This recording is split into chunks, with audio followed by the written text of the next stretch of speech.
Greetings. Welcome to the White Supremacy, Monuments, Myths, and Terror panel. My name is Adana Johnson, and I serve as Associate Vice President for Student Equity and Inclusion at Georgetown. And prior to joining Georgetown, I was an Associate Professor of Psychology and directed the African and African American Studies program at Loyola University in Maryland. So I'm very excited to have this discussion with our distinguished panelists today. We will discuss the challenges faced by communities and institutions when examining the public history and values promulgated by the current built environment and conditions for how to approach memorialization efforts. I want to extend a warm welcome to our panelists, Mr. John Pouchot, who serves as Chief of Staff at Mayor LaToya Cantrell's office for the City of New Orleans. He graduated from Amherst College and received a law degree from Temple. During his time within Mayor Cantrell's office, New Orleans city leadership has worked extensively on addressing the presence of monuments, streets, buildings, and parks bearing the names of those involved in the Confederacy. Dr. Ann Twitty is an associate professor of history at the University of Mississippi. Her first book, Before Dred Scott, Slavery and Legal Culture in the American Confluence, examines a remarkable collection of nearly 300 freedom suits filed in the St. Louis Circuit Court to examine the legal history of slavery and freedom in the American Confluence, a site where portions of present-day Ohio, Indiana, Illinois, Kentucky, and Missouri meet. In addition to her scholarship, Professor Twitty has also been active in efforts to study and contextualize the practice of slavery at the University of Mississippi and work to help the UM confront its racially divisive past. Dr. Kirk Savage is the William S. Dietrich II Professor at the University of Pittsburgh. He examines issues of racial justice, militarism, and traumatic memory. His books include Standing Soldiers, Kneeling Slaves, Race, War, and Memory in the 19th Century America, and Monument Wars, Washington, D.C., the Mall, and the Transformation of the Memorial Landscape. In recent years, he has increasingly collaborated with arts professionals, government agencies, and community activists and organizations on these issues. He currently serves on the advisory board of Philadelphia-based Monument Lab. We also have attorney Dawn Blackgrove, who serves as executive director for Emancipate NC, where she leads work on bail reform, ending youth confinement, subverting structural racism, and restorative justice. Blackgrove has emerged as a leading voice in North Carolina, demanding an end to mass incarceration and the dismantling of systemic and institutional racism.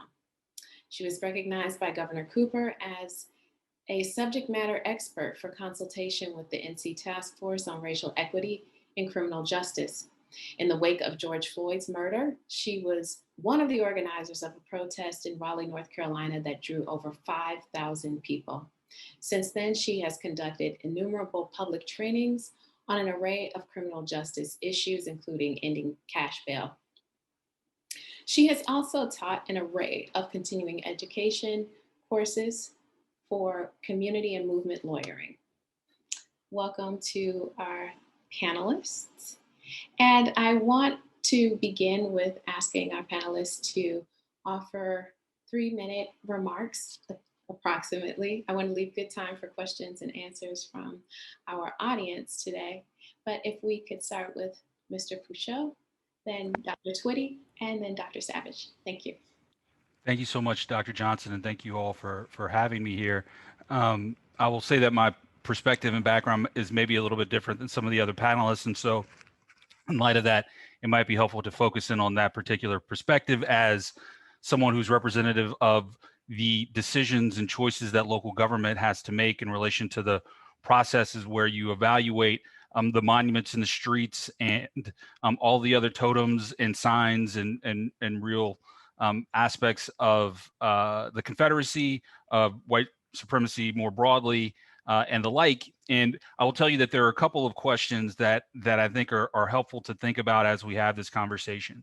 And one is that some of how we get to a point where you have these monuments in place, arguably, is that you have a situation where your total community is not fully reflected in what your government has decided to value.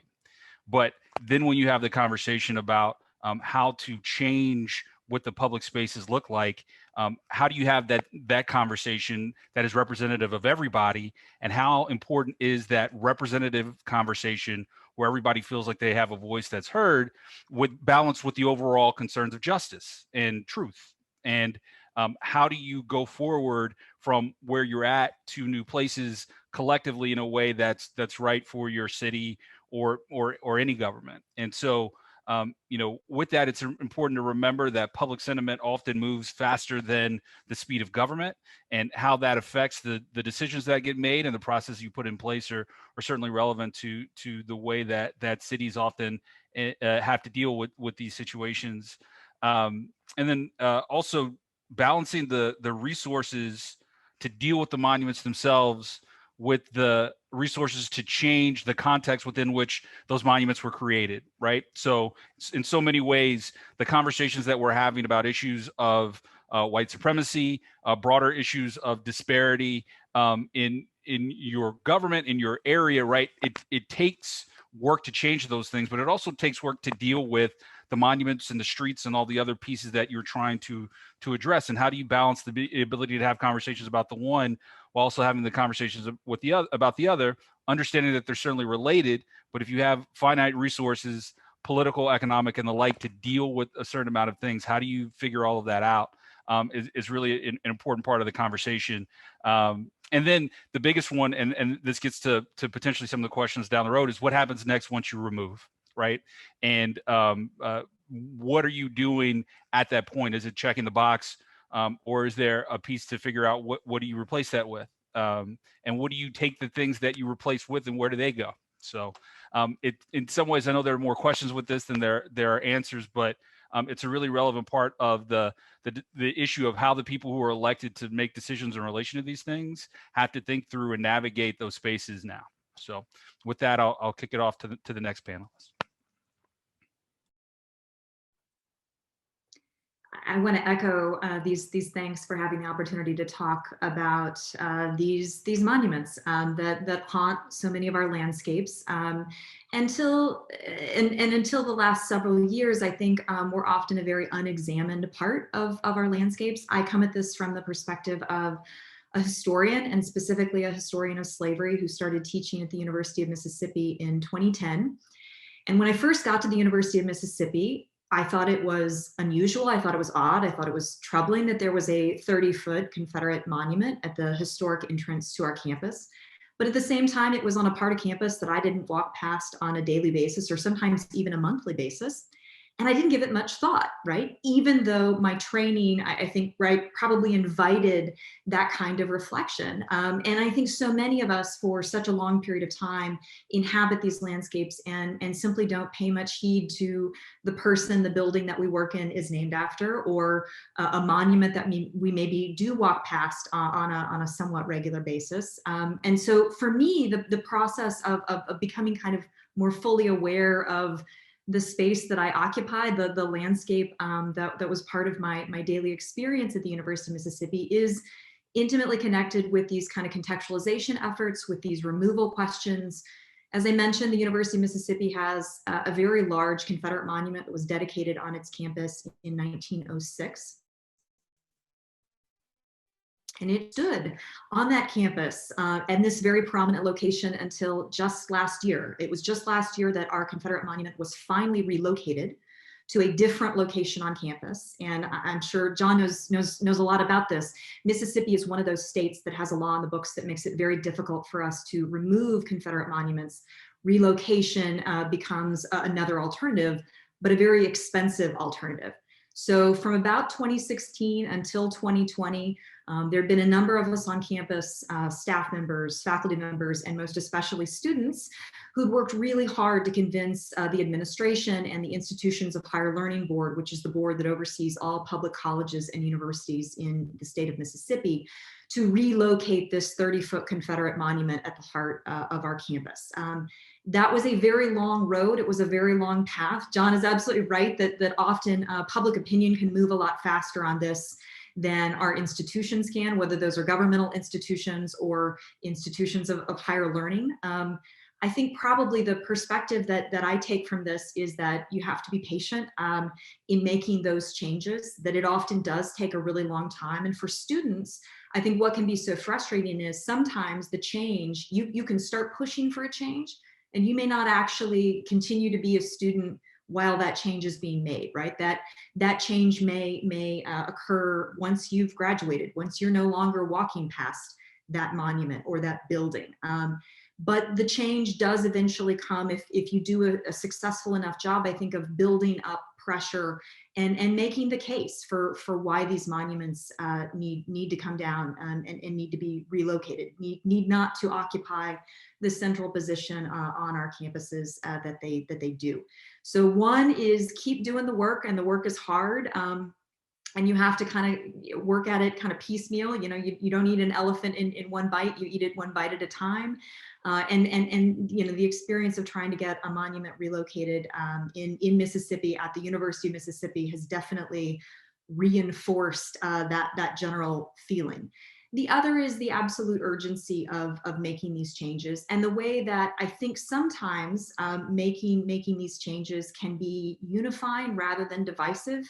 If you go about it in the right way and you really try to have these conversations. Because one of the other things that I feel like I've really taken from this process is that it's good to have these conversations about the monuments that we put in our public spaces and whether or not we think that they still represent us today, rather than just continuing to have this kind of landscape that we inhabit. Think about it and talk about it. And that means having historical conversations about when they were put up and why they were put up. But it's also fundamentally a conversation about us in the 21st century and the kind of things we want to represent us and where we think we're headed as a society. I will kick it off to the next speaker. Look forward to the conversation.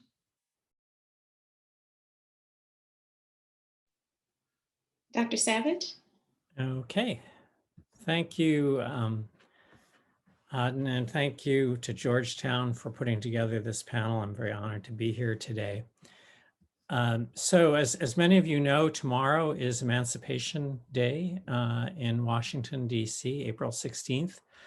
And 21 years ago tomorrow, I went to the Emancipation Day celebration in Washington, D.C., which took place in front of the so-called Emancipation Monument in Lincoln Park, which I'm sure most of you know if you don't look it up right now on your computer. And this is the monument in Lincoln Park that is currently still encircled by a protective fence, and has been ever since the protests for racial justice took place last summer. But back then, on that day in year 2000, no one was protesting the monument. It was being celebrated, in fact, because it had been paid for by donations from African Americans in the aftermath of the Civil War. It had been dedicated by Frederick Douglass. It had remained important to the Black community of Washington as the centerpiece of their annual Emancipation Day celebrations for many, many years.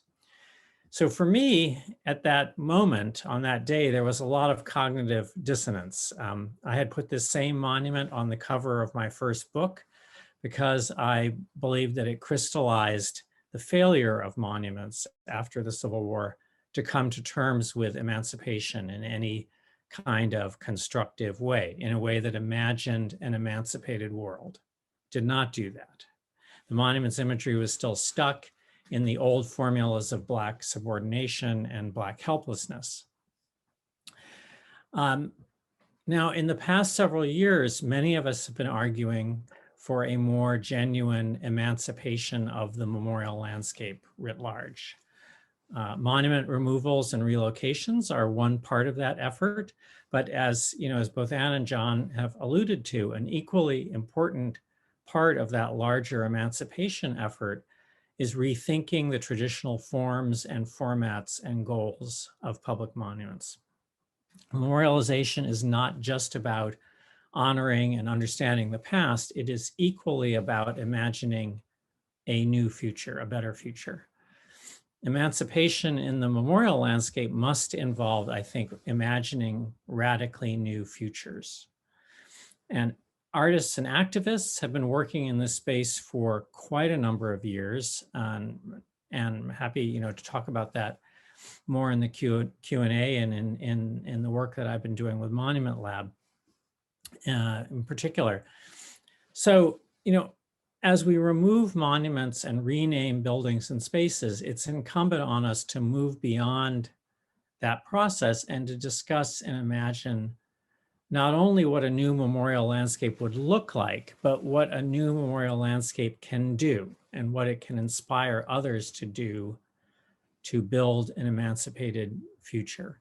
So if we returning to the Emancipation Monument in Washington that is currently fenced up, the challenge is not just how to deal with this existing monument, but also how we might create a real space of emancipation at Lincoln Park or at Park Square in Boston, where the replica monument has already come down. At Georgetown, I think the question of memorialization could be reframed so that it is less about what a memorial should look like, maybe, and more about how to create a genuine space of repair, or one that encourages repair, encourages people to perform acts of repair. These are questions that can take us very far from a single-minded focus on statues and their preservation and their interpretation and their location. In the years ahead, I think that these broader questions will become more and more insistent and demand more of our collective attention. Thanks, and I will turn it over to our final distinguished colleague, Dawn Blagrove. Thank you. Hello, everyone. I apologize first and foremost for my tardiness. I had some technical difficulties that were avoidable, unfortunately. Welcome to our new reality. I am, again, Attorney Dawn Blagrove. I am the executive director of an organization in North Carolina called Emancipate NC. We are a statewide organization that works on dismantling mass incarceration and ending systemic and institutional racism. I'm very honored to be here to discuss the important nexus between these Confederate monuments, that we'll call them Confederate monuments, and the nexus between them and the continued oppression systemically and otherwise of Black and Brown people, particularly in the South, particularly in North Carolina. I am an attorney in practice for a very long time as a post-conviction attorney with North Carolina Prisoners Legal Services, which required me to travel as an attorney all over the state of North Carolina. So I have been in almost every courthouse here. And what I can tell you is that we have multiple courthouses with Confederate statues erected literally on the steps of our courthouses. On the steps. That means you have to walk around a monument dedicated to memorializing my second-class citizenry as a Black person, that the idea and the upholding of and the fight for continued chattel slavery in America, and more importantly, because of how and when these statues were erected, really and truly, the base ideology that the South will never really fully integrate, will never really give up its own independent identity, and will hold strong and true to the deeply racist ideologies and Jim Crow mentalities that existed when these statues were erected. So it is imperative to my work as a person who is committed to ending mass and systemic mass incarceration, systemic and institutional racism, that we tackle it from every front. And we cannot underestimate the psychological impact that these monuments have on both state actors, people who are supposed to be upholding justice, and on the marginalized people who are Black and Brown that are disproportionately impacted by the criminal justice system. So I look forward to having this conversation. I'm glad to be here. Thank you all for those perfect framing remarks. Before we move on, I want to remind our audience that they can submit questions via the chat, and we will address them shortly in about 15 minutes or so. I want to return to you, Attorney Blagrove. Before I go on, I would be remiss if I did not say that Attorney Blagrove and I attended the same high school, Riverside University High School in Milwaukee, Wisconsin. And I'm just so proud of the work that you're doing. And I'm glad to see all of the panelists, but particularly glad to have you here. So thank you. And I want to return to you. You know, I'd love for you to talk about what the history of the movement in North Carolina has been to dismantle the Confederate monuments, as you said. I'm putting air quotations on the big expression. And how is your work in emancipation and reform related to these types of protests and movements? So the history of removing Confederate monuments in North Carolina has been one I think that you can only really characterize as the continued opportunity for the state and the powers that be in North Carolina to double down on those racist ideologies, the distorted and warped version of history, and the importance to them of holding on to white supremacy. Even at the most, the flagship university here in North Carolina, UNC Chapel Hill, where there was a Silent Slam statue that was, I mean, the things that went on campus as those children and the students and the citizens tried to get that statue removed, and the way that the university establishment, the state establishment, the powers that be wrapped around that statue and completely disregarded the harmful intellectual and psychological impacts that it had, not only on the students, but on the people of North Carolina that are Black, was deeply troubling. What we have seen is a strong resistance to use traditional means to remove these statues. So far as North Carolina has enacted, like many other states, but probably North Carolina is an outlier as to the depths of how strongly these Confederate monuments are protected legally through statute. We're always an outlier on anything that is racist and doubles down on white supremacy. So we have legislation that makes it virtually impossible to get rid of these statues, that makes it very hard to get rid of them, or to acknowledge the harm that they cause through legal means. So what we have seen in North Carolina is a strong history of civil disobedience, where statues are being removed by individuals, statues are being taken down by protesters. We saw this summer, the biggest movement that we've had in North Carolina, I think ever at one time, in the removal of Confederate statues, where after several statues were literally toppled in downtown Raleigh, which is the capital of North Carolina, some that stood only feet away from our Capitol building and our houses. They tore those down, hung them up in effigy. It was a beautiful thing. But what we saw as a direct result of that was the governor remove virtually all of those statues from downtown as a safety measure to protect folks and make sure that people didn't get hurt. But the reality is, were it not for and we have to be very clear, and I think you have to speak very, very honestly when we're having these conversations. Those were white protesters who were not charged and who used their privilege in a way to advance the cause that Black and brown bodies absolutely could not have done, absolutely could not have gotten away with, even in North Carolina. So we have so the progress that we've made with statue removals in North Carolina, both through the legal systems and outside of the legal systems, have been such that without the civil disobedience of white allies, we would still not be where we are now, and we would still be constantly seeing statues at every turn. I'm also involved with a organization that is just an alliance that was newly formed here in North Carolina that is completely dedicated to the eradication of all statues, Confederate statues in North Carolina.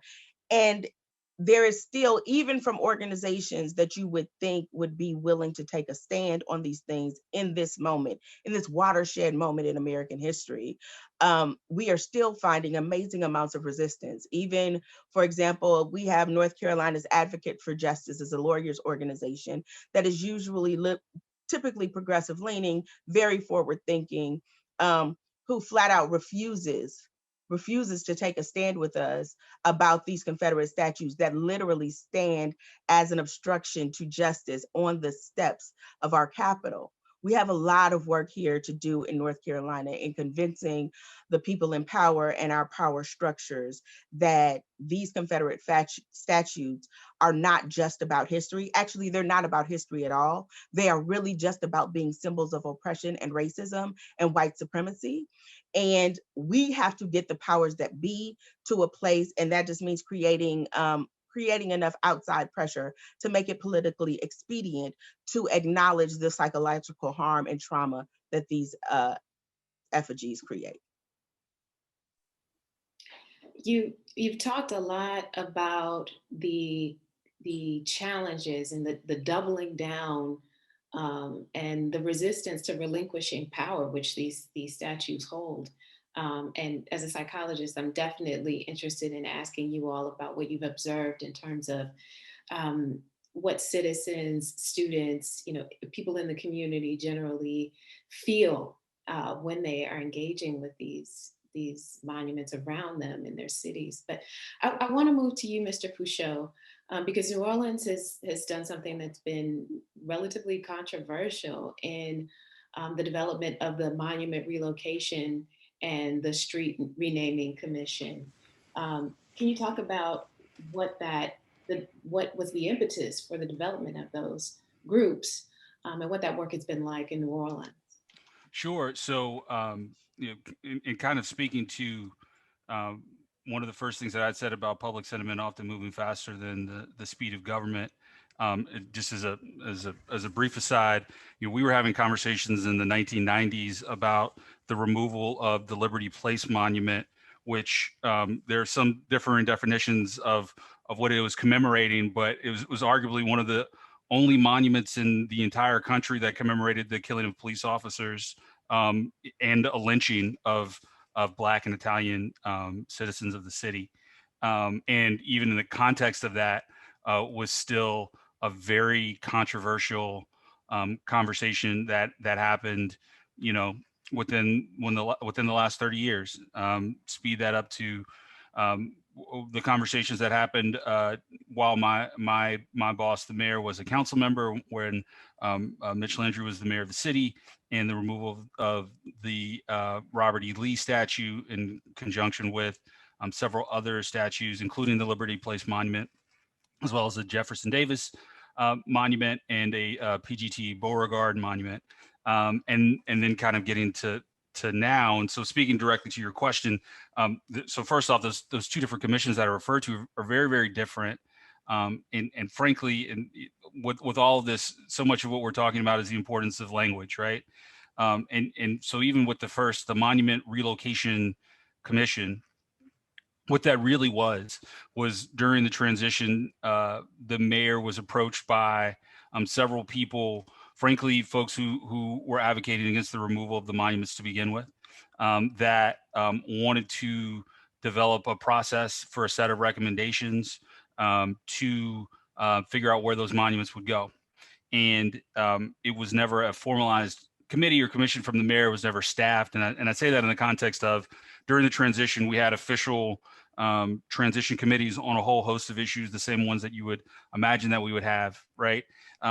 So this was never treated in that way. It was a group of people who wanted to be able to provide some recommendations. And what they did by calling it the Mayor's Relocation Commission was provide a level of authenticity to their process that really wasn't reflected in the mayor's actions, other than saying, yes, I will review what you recommend. But the problem with that was because we were just coming off of those monuments being removed to begin with, it created a situation where it seemed like we were creating our own small process that didn't include the total community and what would happen next, which of course was deeply personal for many people, but also was exhausting for many people, because I think for some folks, it was good enough just to get them removed.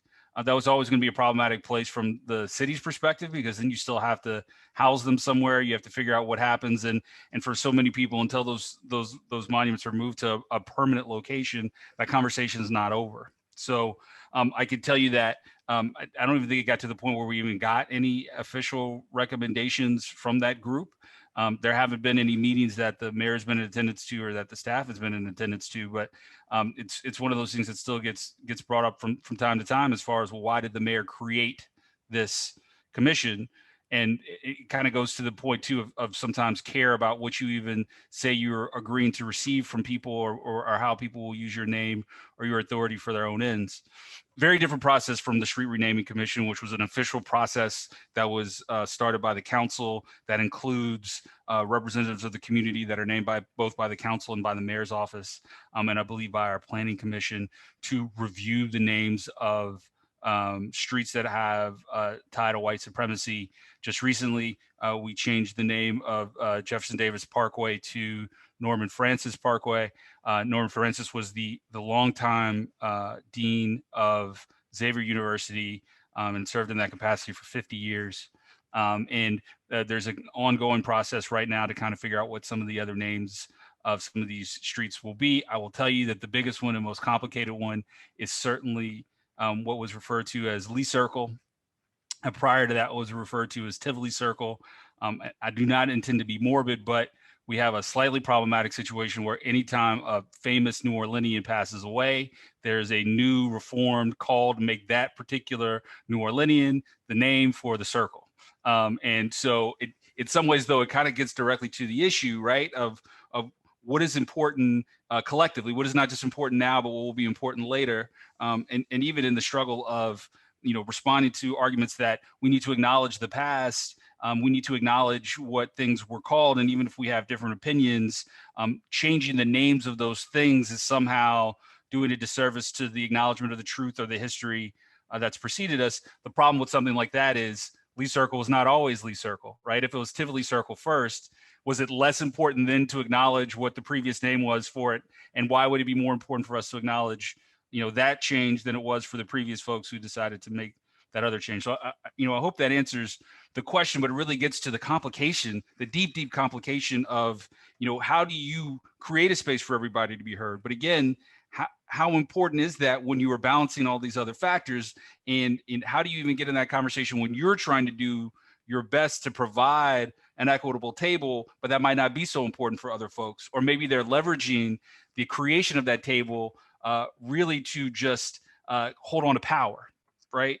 And again, I feel like I'm asking more questions than I'm answering, but it's all relevant to how deeply complicated this can be from a governmental perspective, and why I think you do often get into situations that Attorney Blagrove spoke of, where folks often take it into their own hands to do, what they are going to do with monuments. But even the flip of that, then, right? Which ones is that okay to do? What is the response for some versus others, and city or state or government authorities' reaction to those things?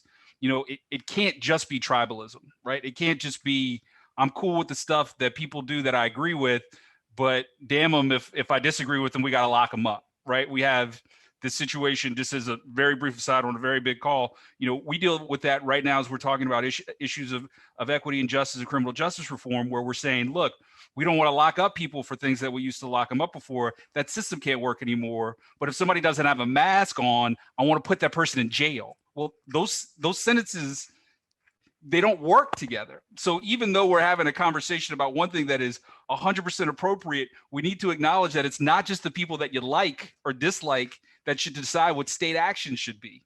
And very much related to these other conversations and how we even got to this point where we're talking about white supremacy vis-a-vis these monuments. So I'm going to shut up now. No, you don't need to shut up. We just needed more time. We needed double the time to have this conversation. I firmly believe that, you know, there's so many pieces that you all are addressing. And one of the things that comes to mind is the invocation of the history and the spirit and the energy that comes when you call the names of the streets, or when you pass these monuments, and the fact that they're erected in these places that are supposed to be the pinnacles of justice, and what that means. And Attorney Blairgrove and Mr. Pouchot, you're talking about both the city and state level work and the approach that needs to be taken, you know, where we had citizens who, white citizens who use their privilege to move things ahead, right? Because of that delay with the community sentiment versus how quickly government can move. But then you're also talking about the development of these commissions and perhaps the subversive nature of the work that folks are doing on both sides. Dr. Twitty, you have a really unique context in doing this work on a university campus. Can you speak to that? Yeah, I mean, on one hand, universities sometimes can move really quickly on things when they want to. They can move quicker than I think the wheels of government sometimes, if they decide that it is a particular priority.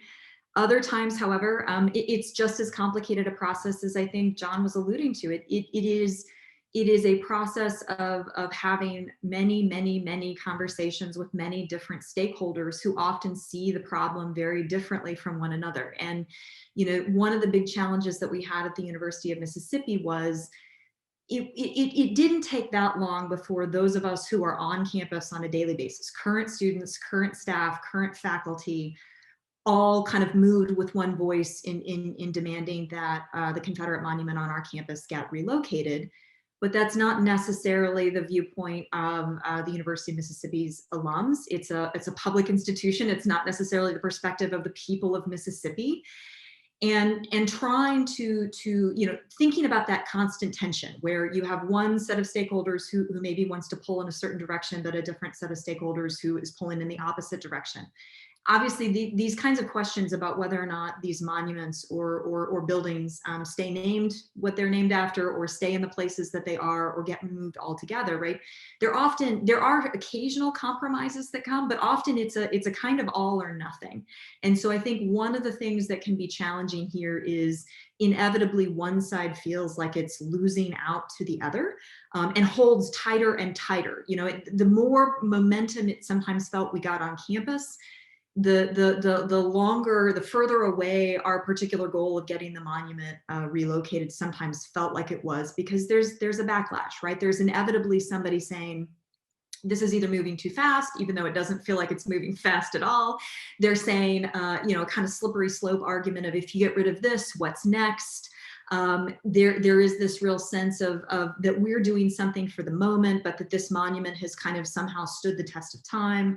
I will say, you know, I am trained as a historian. That is my field of expertise, and something that Dawn mentioned earlier that really drives me crazy, given my own training, is the extent to which I think folks, you know, continue to suggest that these Confederate monuments are part of history, or that we will somehow forget history if in fact they are relocated or they are removed altogether. They are not works of history to begin with, right?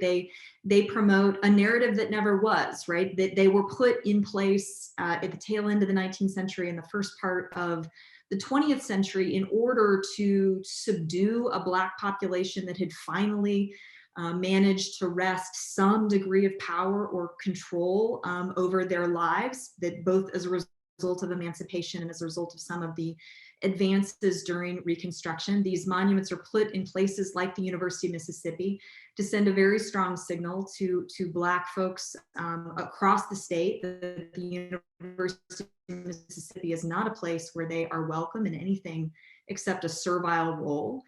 They are put on courthouse lawns for the exact same reason, so that if you are a Black person walking into your county courthouse, you know that the people who do justice in that building are not interested in doing justice for you.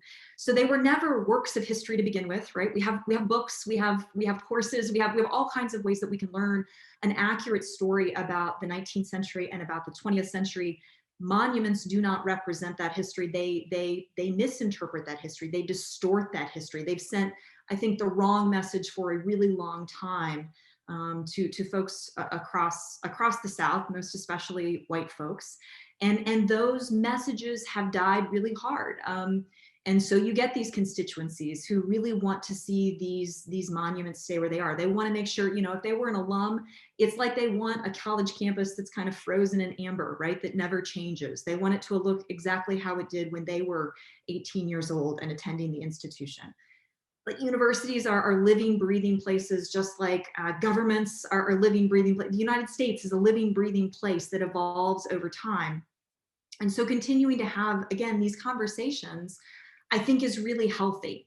Even though sometimes the progress is agonizingly slow, often the conversations are conversations that have been a long time in coming, and I think bring out into the open, at least this is my experience at the University of Mississippi, bring out into the open a lot of concerns that were just beneath the surface, right? They're making explicit that which was implicit for way, way, way too long. And I think, at least at the University of Mississippi, one of the things that was most effective are the number of Black students who talked about how the statue actually affected them. I think for a lot of white students, they didn't think that much about the Confederate monument. Maybe they had ancestors who served in the Confederacy, and so there's some sense of kind of lineage or connection. But I think it's really hard to look a Black friend or a Black classmate in the face and listen to them say, that monument causes me harm. It makes me feel like I don't belong here every single time I have to walk past it.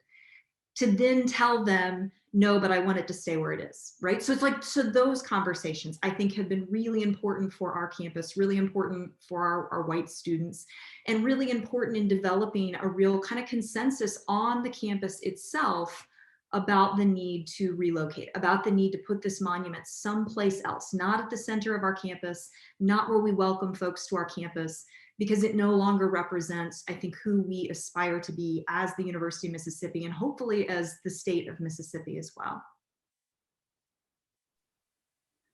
Dr. Twitty, you have some students that are watching, and if they want to retweet you, you've said some things. I know young people, you love to live tweet. These are not works of history, and they're perpetuating a narrative that never was. Dr. Savage, we have the term myths in the title of this panel. Might you speak to the mythology that monuments perpetuate? I know Dr. Twitty has started to talk about this, and what it means for communities when we pursue removal or relocation, and perhaps the work you're doing in Philadelphia.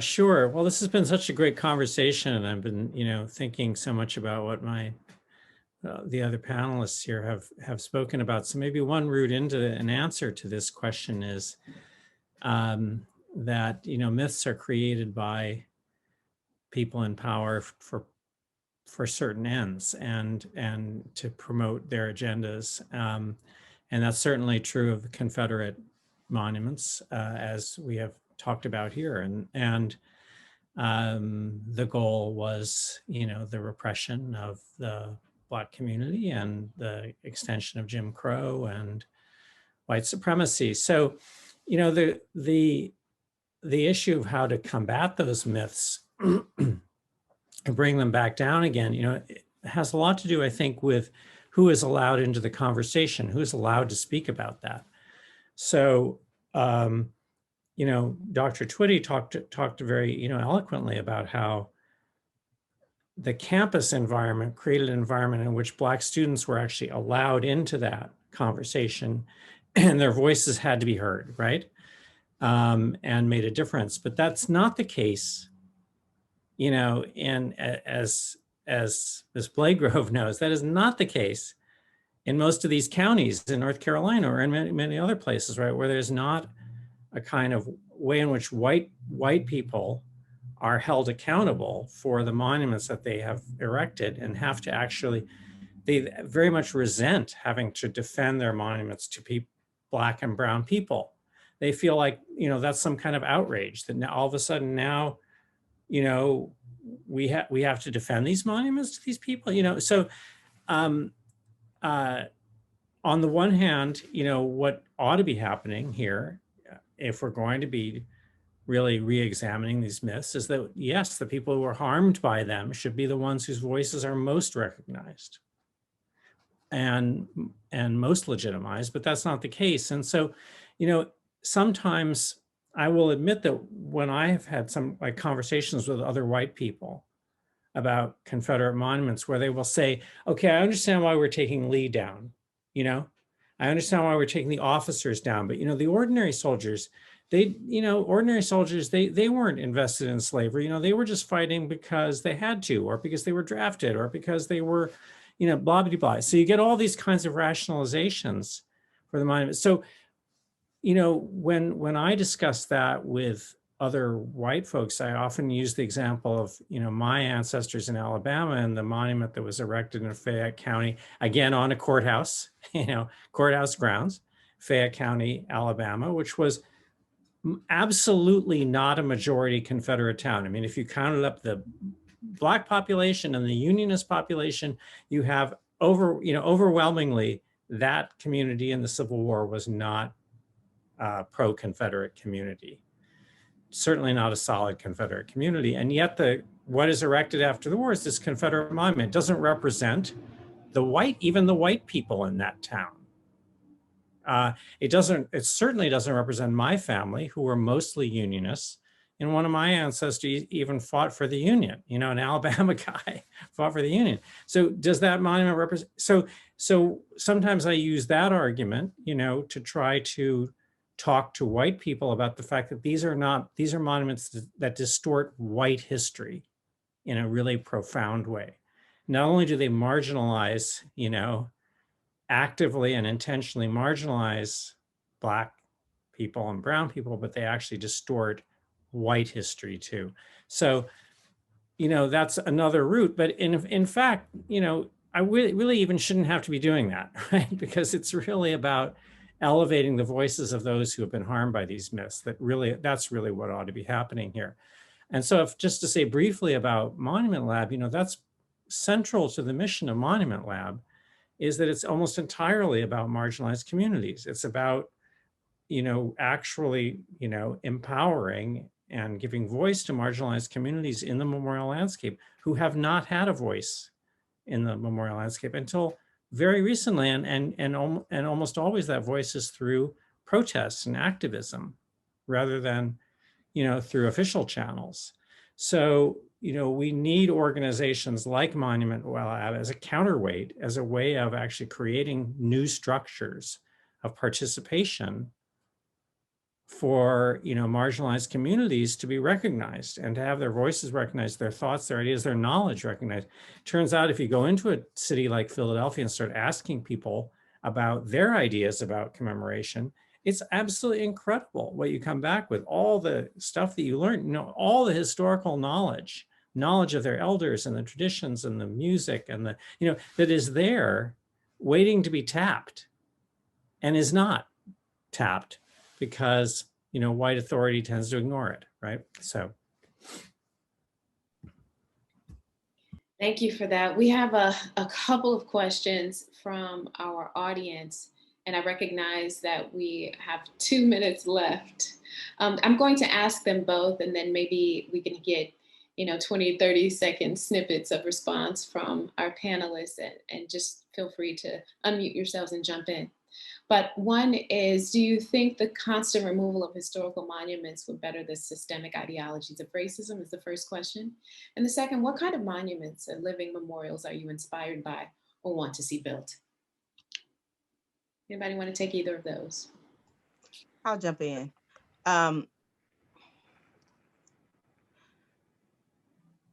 First of all, we have to acknowledge that there is no one action or one thing that will be the magic fix for systemic and institutional racism. There just isn't.